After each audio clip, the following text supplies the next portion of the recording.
Have you been told that you need to register as self-employed, but you aren't sure where to start? Or maybe you're not sure whether you actually need to and you just want to find out more? Well, don't sweat, we've got you covered. In this video, which is the third in our Take the Leap series of jargon-free guides to setting up your own business, we'll cover everything you need to know about how best to structure your business and getting yourself properly registered. We'll cover the difference between operating as a sole trader and a limited company, and we'll help you decide which structure is right for you. Before we crack on, a quick reminder to hit the subscribe button for more simple guidance on running your business. Now let's take the leap into setting up and getting registered. First things first, you'll need a name for your business, which will need to feature on any official paperwork, such as invoices. Now this is a big step, and one that can actually be quite fun. You don't have to be boring and simply use your name. Your business name can be anything, within reason. There are a few rules that you do need to be aware of, and your chosen name may already be taken. Remember, it can't be too offensive, the same as an existing trademark, or suggest any kind of link to any government or local authority without first obtaining permission. We've got all the information you need in our article, How to Come Up with a Great Business or Company Name, so check out the link in the video description below. Now once you've decided on a name, the next thing is to decide how you're going to structure your business. This has important implications on how you'll work, what tax you'll pay, and what you'll need to do to get registered and meet your filing obligations. Generally, sole trader or limited company business structures are the most popular amongst freelancers and contractors. But there is also the possibility of operating as a partnership or limited liability partnership, should these structures suit you better. Now each of these structures come with their own respective pros and cons, so make sure to explore our article, Sole Trader vs Limited Company, What's Best, thoroughly before making your choice. Again, we've included a link in the video description below. Now here's a brief explanation of the two most popular options. A limited company is a type of business that has shares and shareholders. It's legally separate from the person or people who run it. So that means your personal finances are separate from your business finances. Any money the limited company makes belongs to the limited company, and there are strict rules around how you can take money and pay yourself from the business. Now there can be a number of advantages in forming a limited company, but it does come with more responsibility. One important benefit to remember is limited liability, which means that as a company director, your personal belongings cannot be touched by bailiffs if your company goes bust. Another benefit is that you can pay less in tax. If you run your business as a limited company, then you'll pay different taxes than if you decide to run it as a sole trader. Limited companies pay corporation tax on their business profits, for example. And in order to take money out of your limited company, you pay yourself through a combination of a salary and tax-efficient dividends. This income gets taxed either through PAYE, which is a pay-as-you-earn system, for your salary, or through a self-assessment for the dividends and any other personal income you may receive. We explain all of this in our article, How Much Should I Take as a Salary?, which again is linked in the description below. Now a simple rule of thumb is that if your business profits are over £25,000, then a limited company can be more tax efficient, meaning that you can have higher take-home pay. Setting up or incorporating as a limited company makes all of your dealings straight business-to-business transactions. And this can give you the benefit of appearing more professional and meaning your clients don't have to worry about your personal tax affairs. As your business expands, it can be easier to raise money through investments or loans, and it's easy to issue shares and take on employees. So if this is the route you want to take, you have to choose which type of limited company you want to form. Now, most freelancers and contractors tend to go for something called a private limited company. To get set up, all you have to do is supply certain personal details to identify you as a company director to a government organisation called Companies House.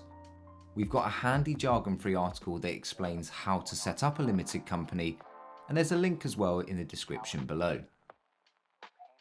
Companies House are responsible for all limited company registrations in the UK, and they'll usually have your limited company formed in just a few hours. You can go directly to their website and pay a registration fee of £13, or you can use a formations agent such as Crunch who'll take care of the whole process for you. Now, if you do choose our Crunch formation service, you can set up your limited company online yourself in about 10 minutes for just £10. If you sign up to a complete accountancy package from Crunch, you can even claim your tenner back. Or we can even do it all for you when you come on board as a client. As a limited company director, you'll have certain legal responsibilities and regular filings you're legally obliged to make. You'll also need to register for self-assessment if you don't already complete one, as well as corporation tax and VAT if you're wanting or needing to be VAT registered. Check out our video, What are your responsibilities as a company director, to find out what you need to do to stop yourself getting in hot water with Hmrc. Alternatively, you might decide a more straightforward route would be working as a sole trader. If you're a sole trader, you run your own business as an individual. You can keep all your business profits, though you'll need to pay personal tax on them. But importantly, you're also personally responsible for any claims made against your business, and your personal property or belongings could be up for grabs by your creditors. Banks and big business are generally more wary of doing business with sole traders, and they can lack the gravitas of limited companies. So depending on your profit that you make, operating as a sole trader can mean you pay more in tax than if you ran your business as a limited company, so going limited could offer the potential for greater take-home pay once your earnings increase. On the plus side though, there's also a lot less paperwork involved as a sole trader. For instance, you don't have to think about annual accounts, corporation tax returns, or confirmation statements. Now, you'll still have to keep accurate records of sales and expenses, but operating in this manner is much simpler thanks to the fact that you're only submitting an annual self-assessment once every year. And that's it. Unless you need to be VAT registered, in which case you'll also have quarterly VAT returns to submit. This means that your accountancy costs can also be cheaper, as there are far fewer statutory filings and reporting deadlines. While a limited company's accounts and certain details about companies' directors are available for public inspection via a few simple clicks on the Companies House website, as a sole trader, you're protected by Hmrc's taxpayer confidentiality rules. Because your details are private, your rivals have less information about you, which makes it harder for them to size you up and compete with your business. Starting out as a sole trader is really simple.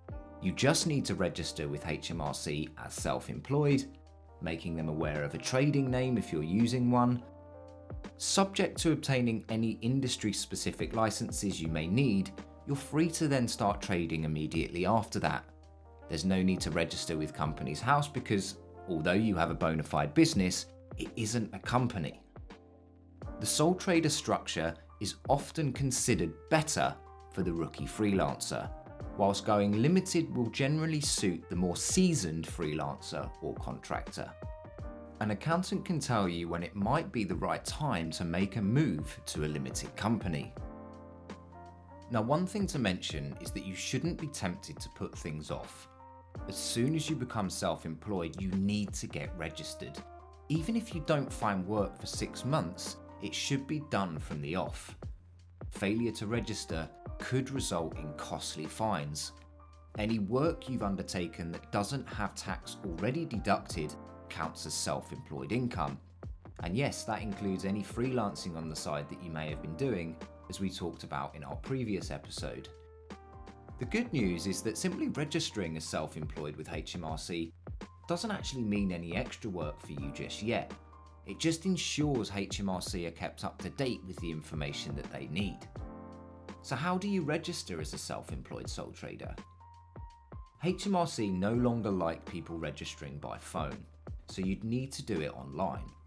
Now before you start, you'll need your national insurance number. If you don't have a national insurance number yet, simply apply for one on gov.uk, or if you've lost your national insurance number, get a replacement on gov.uk as well. Everything is digital now, so in order to manage your tax affairs, you'll need to register for an online tax account with Hmrc. This will allow you to manage everything, including filing your personal self-assessment tax returns and paying your taxes each year. Now the process itself is actually pretty straightforward, and the form shouldn't take too long to fill in. Once you've completed the application, you'll be sent a unique taxpayer reference, which usually comes through in the post and takes around 10 days. Once you receive it, you'll need to make sure that you do keep this safe, as you'll also be sent an activation code which you need to get your online personal tax account up and running. You'll now be registered up until the point you deregister if you ever need to. You will not need to re-register each tax year.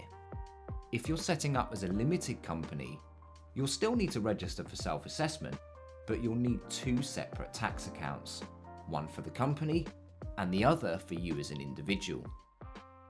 For newly self-employed or a new limited company director self-assessment, and other tax returns can be quite daunting. It's important to know exactly what's required long before the first time you need to file a self-assessment, as you'll need to keep certain records and to get in touch with your accountant or previous employer to get certain forms.